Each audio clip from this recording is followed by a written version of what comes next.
Good morning students, welcome to MKJC Smart Classes.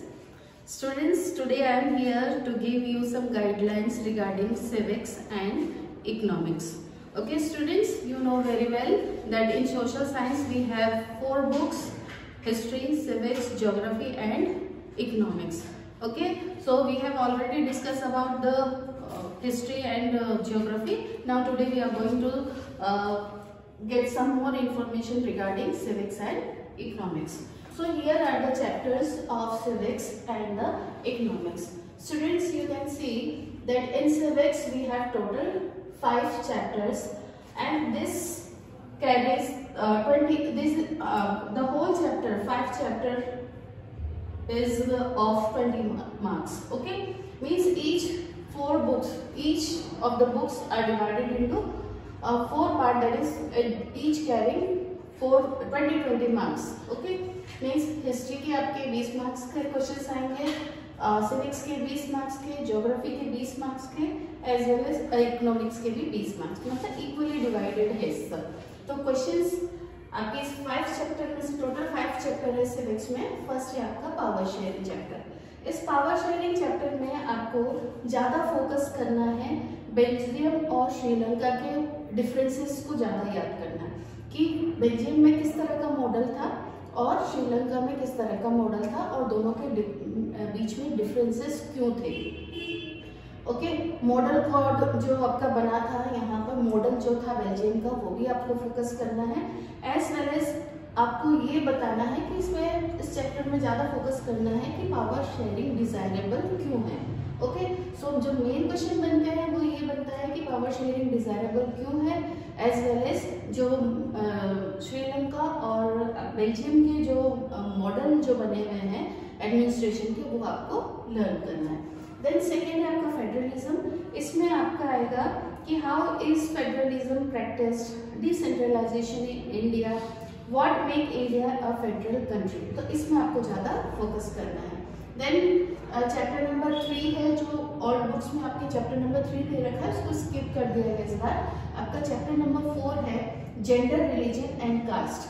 ये बहुत important chapter है.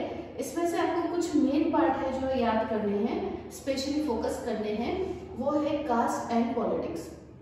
किस तरह से कास्ट पॉलिटिक्स में इन्वॉल्व है और पॉलिटिक्स में कास्ट इन्वॉल्व है, दोनों तरीके से आपको पॉइंट्स याद करने हैं. 5 नंबर का क्वेश्चन इससे आपका बन सकता है.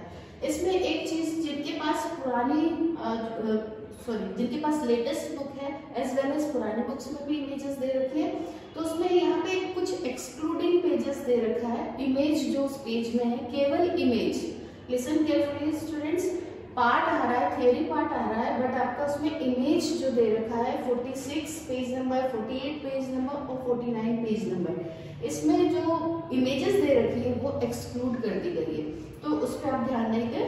बाकी अदर इसके थ्योरी पार्ट जो है सारे पेजेस आ रहे हैं, बट ओनली इमेजेस है वो एक्सक्लूड कर दिए गए.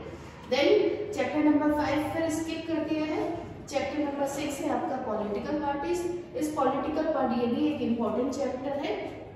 इसमें आपको याद करना है पॉलिटिकल पार्टीज में कि different types of recognised parties, जो नेशनल पार्टीज है, as well as state parties याद करनी है. और इनके बीच में आपके जो चैलेंजेस होती हैं, challenges of in political parties, ये भी याद करना है. How parties can be reformed, इस क्वेश्चन पे भी आपको ध्यान देना है.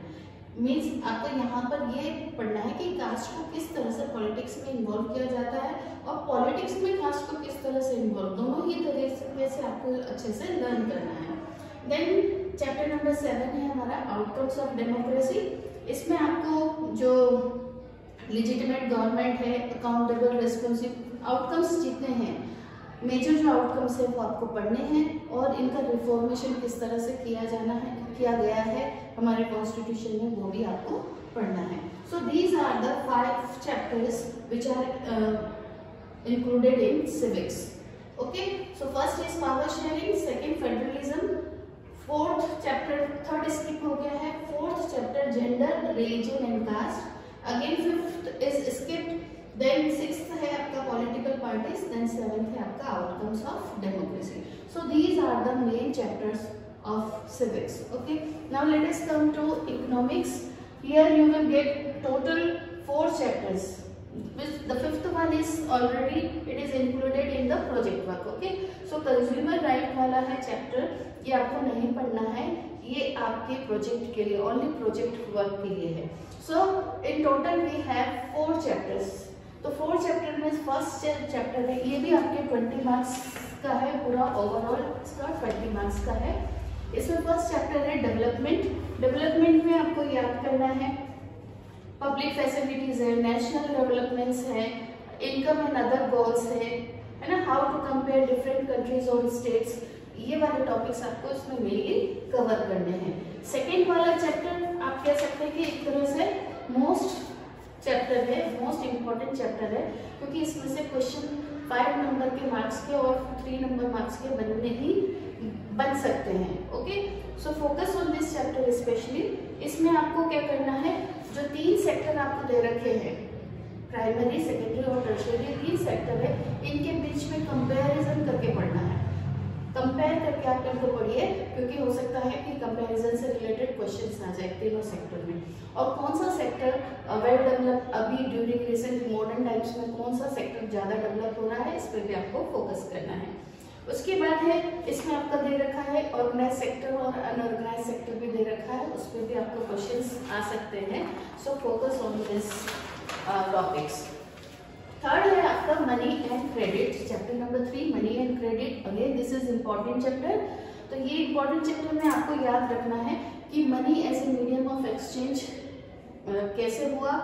ओके, और इसको मॉडर्न फॉर्म्स ऑफ जो करेंसी इसको क्यों माना जाता है, as well as forms of credits भी आ सकते हैं आपके terms of credits, formal sector in India, informal sector, ये सारे आपको पढ़ने हैं. स्पेशली जो आपका रिजर्व बैंक ऑफ इंडिया है वो उससे रिलेटेड क्वेश्चंस आपको इसमें पढ़ना है, फोकस करना है. मीन्स रिजर्व बैंक प्लस एक और चीज है इसमें SHGS जो ग्रुप है उसके बारे में भी आपको पढ़ना है, इंपॉर्टेंट क्वेश्चंस बन सकते हैं. देन चैप्टर नंबर 4 है आपका globalisation of the Indian economy.